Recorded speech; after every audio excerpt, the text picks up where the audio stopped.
Y hoy nos tocaba Filipenses, si no me equivoco, pero el Señor me ha estado hablando muchísimo a través de Primera de Samuel. Así que vamos a leer Primera de Samuel 3. Pero antes de entrar en contexto, ¿no?, de Primera de Samuel, parafraseando la historia de Primera de Samuel 1 y 2, nos cuenta acerca de Ana, ¿no? Ana, una mujer que no podía tener hijos, que se sentía muy vulnerable, que se sentía muy necesitada a través de eso, le pide a Dios que le dé un hijo, y que si Dios le da un hijo, ella se lo iba a entregar en su servicio, ¿no?, en servicio al Señor. Entonces habla de que Dios le concede ese hijo.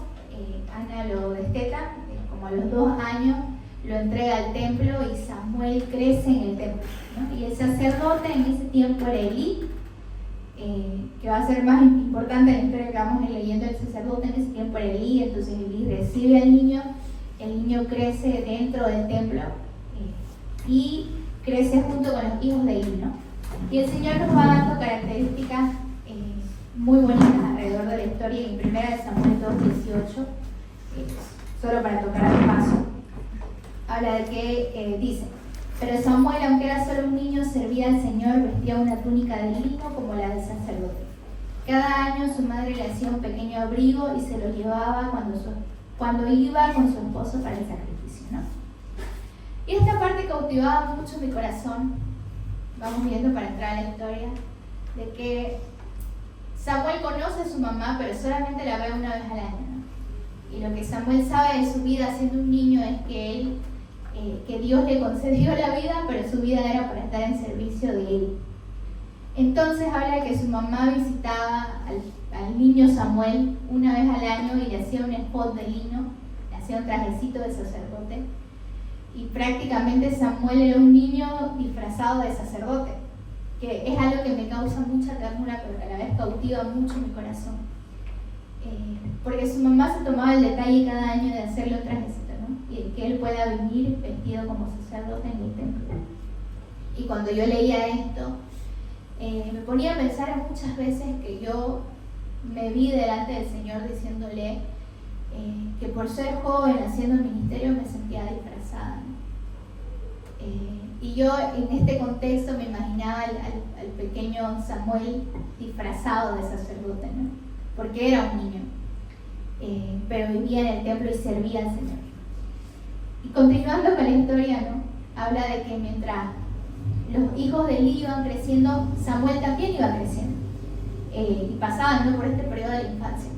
Pero algo que recalca bastante en 1 Samuel 1 y 2 es que mientras los hijos de Elí eran niños y Samuel también era niño, Samuel ministraba en la presencia de Jehová y los hijos de Elí pecaban. Entonces, cuando los hijos de Elí ya se vuelven más jóvenes, empiezan a darle rienda suelta a sus pecados. Nos habla de que estos hijos de Elí empiezan a robar de las ofrendas del Señor, empiezan a menospreciar el sacerdocio, la casa del sacerdocio, la cual el Señor les ha dado. Y cuando ya se ponen más adolescentes, jovenzuelos, empiezan a tomar a las mujeres que dormían fuera del templo y se las metían a sus casas, ¿no? Y comenzaron a blasfemar y a pecar en contra del Señor en su propia casa. Y nos sigue diciendo la historia, ¿no? Y mientras los hijos de Elí hacían esto, Samuel ministraba en la presencia del Señor. Ahora vamos a la historia que vamos a leer hoy, que es 1 Samuel 3. Dice: el Señor le habla a Samuel. Si lo querés leer, Manolito, del 1 al 2. El joven Samuel ministraba a Jehová en presencia de Elí, y la palabra de Jehová escaseaba en aquellos días. No había visión con frecuencia. Y aconteció un día que, estando Elí acostado en su aposento, cuando sus ojos comenzaron a oscurecerse, de modo que no podía ver. Hasta ahí está bien. En la NTV dice el versículo 2: una noche, Elí, que para entonces estaba casi ciego, ya se había acostado. La lámpara de Dios aún no se había apagado y Samuel estaba dormido en el tabernáculo cerca del arca de Dios, y de pronto el Señor lo llamó. Aquí nos da un detalle de que, bueno, Samuel vivía en el templo del Señor, ¿no? Pero aquí nos da el detalle que vivía cerca del arca del Señor. Entonces él, antes de dormir, su vista, digamos, ¿no? Su ángulo de su cama daba directo al arca del Señor. Entonces estaba constantemente ministrando la presencia del Señor, pero estaba tangiblemente cerca del Señor. Y el versículo 4 dice: de pronto el Señor llamó: Samuel. Sí, respondió Samuel, ¿qué quiere? Se levantó y corrió hasta donde estaba Elí. Aquí estoy, me llamó usted. Yo no te llamé, le dijo Elí, vuelve a la cama. Entonces Samuel se volvió a acostar. Luego el Señor lo volvió a llamar: Samuel. Nuevamente se levantó y se fue a donde estaba Elí. Aquí estoy, me llamó usted.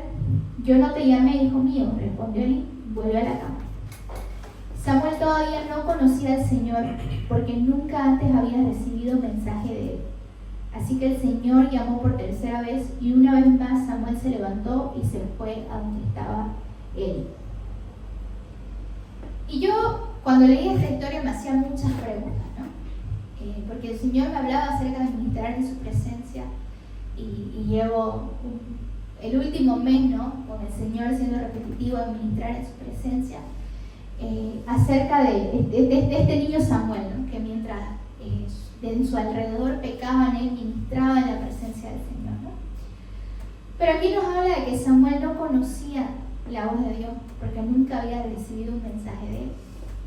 Entonces una pregunta que yo me llevé a hacer es: entonces, ¿cómo era la ministración de Samuel, no? ¿De qué se trataba esta ministración de Samuel si hasta entonces Samuel no había oído la voz de Dios? Investigando un poco más, vemos que en el Antiguo Testamento los levitas, ¿no?, que fueron escogidos para servir en el templo, tenían un llamado específico a la administración del Señor, ¿no? Al ser apartados, al ser tomados como posesión santa y exclusiva de Dios, su ministración se basaba en una serie de rituales y ceremonias que debían cumplir en el templo. Pero resumiendo estos rituales y ceremonias, eran oración, sacrificio, ofrenda, ayuno, servicio y alabanza. La alabanza se va incorporando años más adelante con David, ¿no? Pero hasta el Éxodo, estos eran los rituales que hacían los levitas dentro del templo del Señor, pero se dedicaban a administrar su presencia. Y justamente Dios escoge a los levitas, a este grupo de personas, a esta familia de personas, como un regalo para Israel. Y los escoge como un regalo para que sean personas que se dediquen a administrar la presencia del Señor, que vivan en el templo y que se dediquen a las ofrendas, a la oración, al sacrificio, al ayuno, al servicio y más adelante a la alabanza, ¿no? Ahora vamos del versículo 8 al 14. Versículo 8, ya. ¿Lo leo? Sí. Jehová pues llamó la tercera vez a Samuel y le dijo, y él se levantó y vino a él y dijo: heme aquí, ¿para qué me has llamado? Entonces entendió Elí que Jehová llamaba al joven. Y dijo Elí a Samuel: ve y acuéstate, y si te llama otra vez, dile: habla a Jehová, porque tu siervo escucha. Así se fue Samuel y se acostó en su lugar. Y vino Jehová y se paró, y llamó como las otras veces: Samuel, Samuel. Entonces Samuel dijo: habla, porque tu siervo oye. Y Jehová le dijo a Samuel: he aquí, haré yo una cosa en Israel, que a quien quiera la oyera, le retiñirán ambos oídos. Aquel día yo cumpliré contra Elí todas las cosas que he dicho sobre su casa, desde el principio hasta el fin. Y le mostraré que yo juzgaré su casa para siempre por la iniquidad que él sabe, porque sus hijos han blasfemado a Dios y él no los ha estorbado. Por lo tanto, yo he jurado a la casa de Elí que la iniquidad de la casa de Elí no será expiada jamás, ni con sacrificios ni ofrendas. Y nos habla que a partir del versículo 8, que a partir del versículo 8 es donde empieza una conversación de Dios con Samuel. Y hasta entonces, en los versículos anteriores vemos que Dios llama, ¿no? Samuel. Y Samuel, como no conocía su voz, como nunca antes había recibido un mensaje del Señor y por lo tanto no conocía su voz, duda y piensa que es Elí, ¿no? Entonces, durante 2 veces él va y le pregunta a Elí: Elí, ¿me estás hablando? Y Elí le dice que no, porque no conocía la voz del Señor.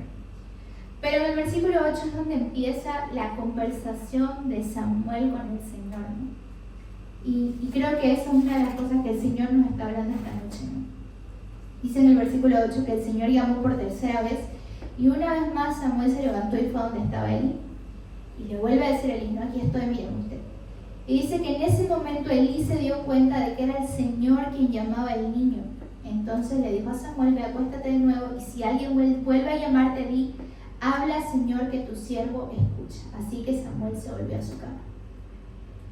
Y cuando yo le preguntaba al Señor acerca de qué significa ministrar en la presencia del Señor y por qué este trabajo era específicamente para los levitas, el Señor me hablaba y me mostraba a través de su palabra que los levitas eran siervos de Él, pero siervos porque estaban completamente obligados por su sangre, por su genealogía, a servirle.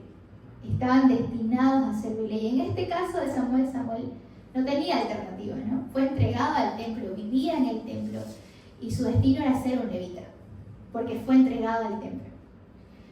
Pero como vemos en los hijos de Elí, siempre hay las dos alternativas, ¿no?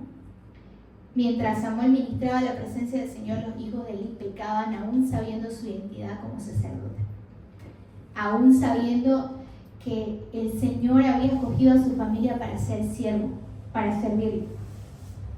Y aquí Samuel se presenta en posición de siervo, ¿no? Le dice, habla, Señor, que tu siervo escucha. Y más adelante, cuando leemos las cartas de Pablo, vemos que Pablo repetitivas veces dice, me presento como Pablo, esclavo de Cristo, ¿no?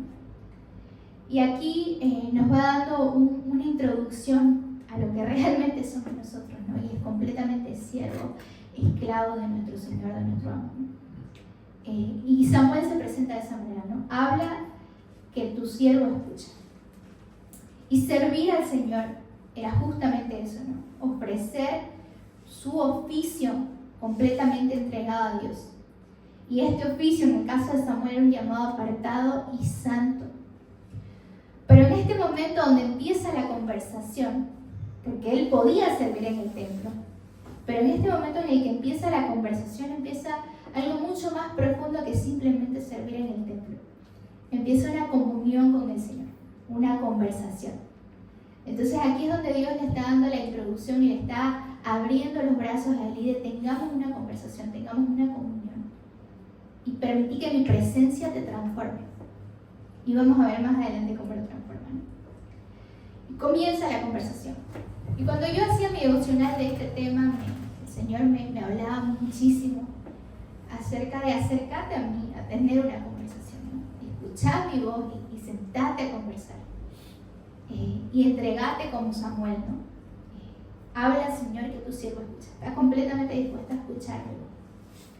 El Señor me llevaba un salmo que es el Salmo 27, versículo 8, donde David le dice, mi corazón te ha oído decir, ven y conversa conmigo. Y mi corazón responde, aquí vengo, Señor.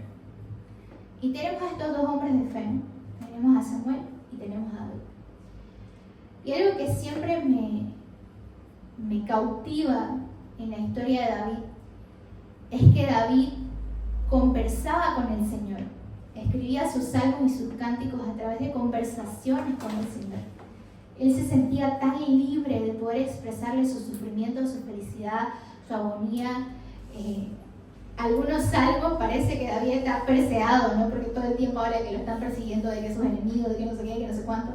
Que se sienta asustado, que se sienta abrumado, pero David se sentía en esa completa confianza de conversar con su papá, ¿no? De conversar con su Señor. Tenía una conversación, estaban en una comunión. Y en el Salmo 27 dice que David le dice, ven, que el Señor le dice a David, ven y conversa conmigo. Y el corazón de David le responde al Señor, aquí vengo, Señor. Y es esta misma dinámica de Dios, al igual que con Samuel, ¿no? Dios nos atrae, Dios habla primero. El Señor siempre da el primer paso. Él siempre dio el primer paso en nuestras vidas y lo sigue dando, ¿no? Él es el que comienza la conversación y el que nos llama por nuestro nombre en el caso de Samuel, ¿no? Samuel. Y Samuel le dice, habla porque tu siervo escucha, ¿no? Entonces, Él nos llamó por nuestro nombre y nos habla, nos llama a dar la iniciativa, ¿no? Y en el mismo Salmo 27, pero más adelantito en el versículo 14 dice: espera con paciencia en el Señor, sé valiente y esforzado. Sí, espera en el Señor con paciencia, ¿no? Bajo el contexto de este Salmo de David que dice: he oído al Señor diciéndome, ven, yo le respondo, mi corazón quiere oírte, ¿no? Le respondo a mi corazón, aquí estoy. Pero espero con paciencia en el Señor, sé valiente y esforzado. Sí, espera al Señor con paciencia. Y esto me llevaba a compararlo con la vida de Samuel, ¿no? Samuel creció en el templo, fue entregado en el templo, se dedicaba a ministrar en la presencia del Señor. Sabía que Dios hablaba con Elí. Elí conocía la voz del Señor. Por eso, cuando Elí se da cuenta de que era la voz del Señor, instruye a Samuel. Y Samuel estaba creciendo dentro de ese contexto y sabía que Dios hablaba, pero nunca antes había escuchado su voz, no conocía su voz. Y tuvo que ser paciente de seguir ministrando en la presencia del Señor mientras no conocía su voz. Pero los primeros 2 capítulos de Primera de Samuel hace énfasis en que Samuel ministraba en la presencia del Señor y era agradable ante los ojos del Señor. Pero él todavía no hablaba directamente con él y Samuel todavía no conocía la voz del Señor. Y aquí me gustaría remarcar 2 características, tanto en esta historia de Samuel como en el Salmo y como en la vida de David, ¿no? Y es que justamente ser paciente. Y quizás en esta historia va directamente al momento exacto en el que Dios le hace conocer su voz a Samuel. Pero ahora en esta nueva vida que tenemos por Cristo, ¿no? En este Nuevo Testamento que vivimos por Cristo, hay muchas preguntas que le hemos hecho al Señor que no tenemos la respuesta todavía, ¿no? Hay muchos milagros que seguimos esperando. Hay muchas instrucciones que le hemos planteado al Señor que seguimos esperando. Y que podemos caer en la desesperación de que porque no me las responde, no me habla, ¿no? El Señor no me habla. Pero David nos da las características: espera con paciencia en la presencia del Señor. Espera con paciencia en la presencia del Señor. Mientras no sucede el milagro, mientras no hay respuesta a esa pregunta que le hemos estado haciendo, ¿no? Mientras no hay instrucciones nuevas, porque el Señor ha sido tan lindo en mi vida que Él, cuando me da instrucciones precisas. Quizás porque sabe cómo soy y sabe que si me lo habla dibujadito no lo voy a entender. Pero el Señor, cuando me da una instrucción, me la da. Y cuando yo siento que no entiendo esa instrucción, soy muy incisiva con el Señor. Y lo hablábamos con Vanesita, ¿no? Porque queríamos hacer algo y le decía, lo voy a poner en oración. Y yo me puse intensa con el Señor, así, me puse a despertarme en la madrugada y Señor, me tenés que dar una respuesta sobre. Y el Señor no me habló sobre ese tema, no me dijo nada sobre ese tema. Y ese nada era esperar, ¿no? Esperar el tiempo del Señor. Y como dice David, ¿no? Esperar con paciencia en la presencia del Señor. Esperar al Señor con paciencia, dice el Salmo 27:14. El segundo punto es: aprendamos a escuchar su voz. Hace algunos domingos Noelia predicaba en Cairo acerca de cuando David peca y David dice la famosa frase de prefiero un día, ¿cómo es? Un día entero en las manos del Señor, digamos, ¿no? No, en la casa de años en el Palacio del Rey. Ella utilizaba este versículo para hacer referencia a cuánto David conocía a Dios, ¿no? Que tanto David conocía a su Señor, que sabía que en sus manos, a pesar de que es un Dios justo, a pesar de su pecado, sabía que en sus manos era lo más seguro. conocía tanto a su Señor, que en los salmos Dios le revela cosas impresionantes, que uno se puede hacer la pregunta, ¿y cómo es que David habló de esto, no? ¿Cómo es que David ya hizo un cántico de esto? ¿Cómo es que sabía estos detalles, no? Y era porque conocía tanto al Señor, conocía su voz, aprendió a escuchar su voz, ¿no? Aprendió a escucharlo. Y es justamente el contexto de esta conversación, ¿no? El primer punto donde Samuel tiene que aprender a escuchar al Señor. Y sé que muchas veces decimos que cuando aprendes a escuchar la voz del Señor, las cosas son más fáciles, ¿no? Porque conoces su voz, porque es tangible. Y con el paso del tiempo es tan tangible, es tan fácil, es tan cercana, que entonces los miedos de no sé si es la voz del Señor o son mis pensamientos, ¿no? O los miedos de no estoy seguro si el Señor me habló, empiezan a disiparse por esta misma comunión que existe, ¿no? De realmente es la voz del Señor, ¿no? Y aquí en ambas historias nos remarca este punto clave, ¿no? Aprender a escuchar la voz del Señor. Buscar tener una conversación con el Padre. Porque me encanta muchísimo este Salmo 27, porque Dios le dice a David, ven y conversa conmigo. Ven y conversa conmigo. Y cuando yo leo esto, me pongo a pensar que Dios es Dios, que Dios es maravilloso, que Dios habita en las galaxias, que es todopoderoso y decide tener una conversación conmigo. Decide ser personal, llamarme por mi nombre y tener una conversación conmigo.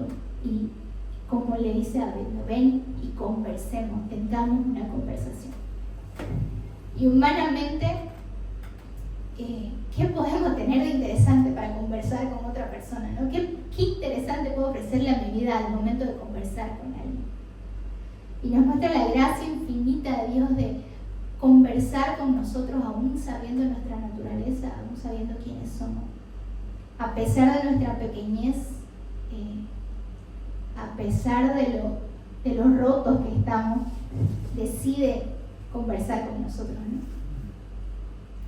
Y ese aprender a escuchar su voz va a ser a través de una comunión con Él, ¿no? Va a ser a través de una comunión con Él. Y cuando hablábamos acerca de el ministrar de los levitas, mencionábamos algunos puntos que los levitas tenían, ¿no? Dentro del requisito de ministrar en su presencia, y era oración, sacrificio, ofrenda, ayuno, servicio y alabanza. Y esto lo transportaba a nuestra vida ahora, ¿no? Señor, ¿cómo puedo ministrar en tu presencia, ¿no? ¿Cómo puedo servirte? ¿Cómo puedo tener una comunión a tal punto que pueda conocer a mi Señor, pero conocerlo cada día más, tener una relación de conversación, de poder entrar confiadamente en su presencia, ¿no? De poder ministrar en su presencia? Y veíamos que el primer punto es la oración, ¿no? Y esta oración es justamente la dinámica de conversación, ¿no? Cuando estudiábamos Efesios, veíamos que Pablo dice, estén constantemente en oración, ¿no? Y analizábamos cómo este estar constantemente en oración iba más allá de sentarme, ponerme mis 15 minutitos y orar, ¿no? Iba a una relación tan profunda de conversación con el Señor, de estar en una actitud constante de oración, estar constantemente conversando con el Padre, estar constantemente conectada. Y el Salmo 27 dice, mi corazón dice, ven y conversemos, ¿no? Mi corazón, el corazón de David conocía la voz de su Padre, conocía esta dinámica de comunión, entonces su corazón responde, ¿no? Y sé que David es muy poético y lo hace de una manera muy poética, pero viéndolo de una manera más profunda, nuestras almas fueron creadas para adorarle. Nuestras almas anhelan adorarle constantemente y nuestros corazones anhelan escuchar su voz, porque fuimos creados para estar con el Padre. Y cuando Él nos llama, nuestros corazones saltan por poder conversar con Él. Sacrificio. Y en estos tiempos ya no tenemos que matar a un toro, ¿no? Por nuestros pecados. Pero la palabra nos llama a hacer sacrificio vivo, a hacer sacrificio vivo, a ofrecer nuestros cuerpos como sacrificio vivo ante el Señor, ¿no? A hacer ofrenda, ministrar en la presencia del Señor a través del ayuno, ¿no? A través de privar nuestro cuerpo físico para pasar tiempo en la presencia del Señor, el someter a nuestra carne, el menguar a nuestra carne, justamente en la dinámica de pasar más tiempo con el Señor, ¿no? Servicio, que es muy importante el orden en este punto, ¿no? Porque realmente los levitas servían al Señor. Y más adelante vemos que, en el Éxodo vemos que son 3 familias, que aparte de la familia de Aarón se añaden los gersonitas y los meraritas. Y estos son destinados a hacer labores más físicas, ¿no? Y una familia destinada a cargar con las cosas pesadas del templo, ¿no? Y su servicio al Señor, más allá de ministrar en la presencia, que esto lo hacían los hijos de Aarón, ¿no? El sacerdote, ministrar en la presencia, estar en la presencia del Señor. Su servicio en el templo de ellos era alzar las cosas pesadas. Esa era la manera en cómo agradaban a Dios y esa era la manera en cómo ejercían de su trabajo como levitas, ¿no? A este grupo de personas, en alzar las cosas pesadas del templo. Y el Señor nos habla de ministrar su presencia también a través del servicio, ¿no? Y hoy veía a Vanesita cómo limpiaba todo el lugar, ¿no? Y realmente esos actos de servicio hacia el Señor son de agrado de la administración de su presencia. Y el punto que más me encanta es alabanza, ¿no? Con cánticos, con un corazón dispuesto, con un alma rendida al Señor, con el alma rendida al Señor, ¿no?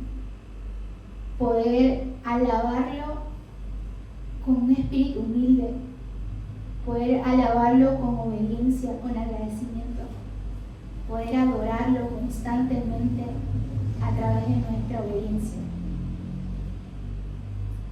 Porque alabanza no es solamente cantar al Señor, ¿no? Que es hermoso y que realmente nos conecta con el Padre,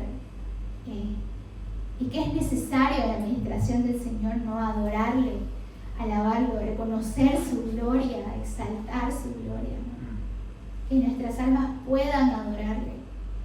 A mí me mueve muchísimo el corazón pensar en que nuestras almas anhelan adorarle al Señor porque fuimos creados para eso.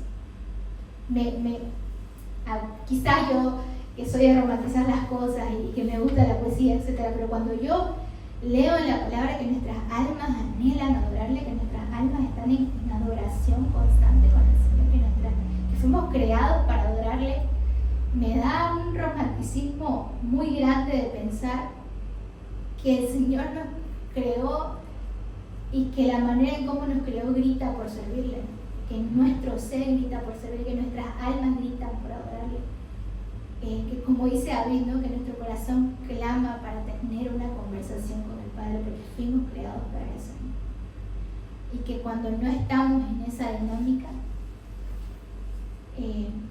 pienso mucho en un objeto que fue creado para algo y cumple una función completamente opuesta, ¿no?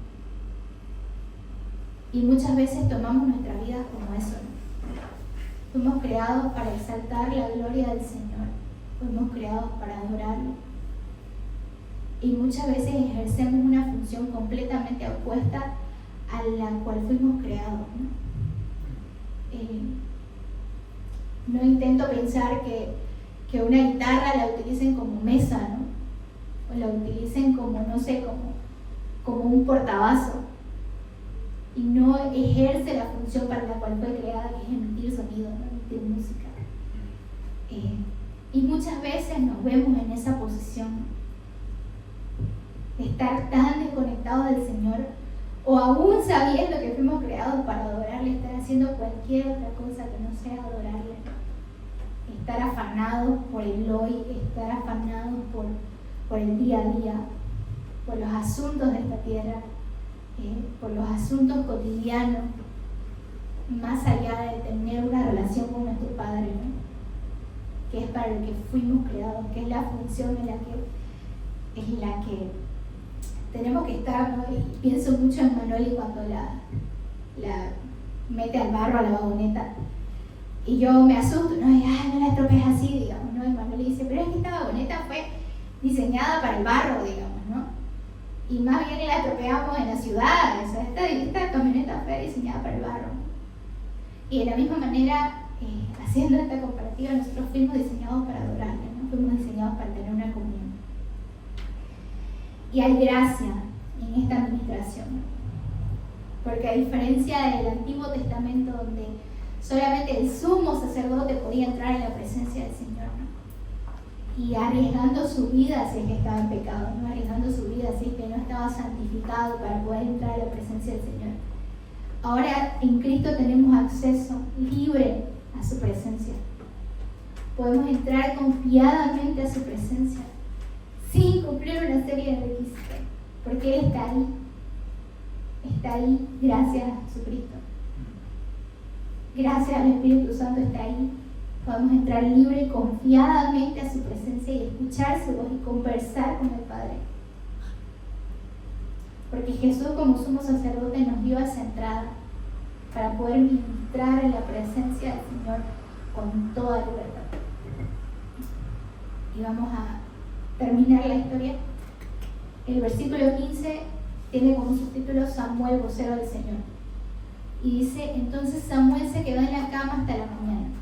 Luego se levantó y abrió las puertas del tabernáculo como de costumbre. Hablábamos del servicio de Samuel, ¿no? Desde que era un niño, aprendió que tenía que hacer una serie de rituales, una serie de oficios a través de los cuales servía al Señor. Entonces ahora Samuel ya conoce la voz del Señor, se levanta, abre las puertas del tabernáculo como de costumbre y tenía miedo de contarle a Elí lo que el Señor le había dicho. Pero Elí lo llamó, Samuel, hijo mío.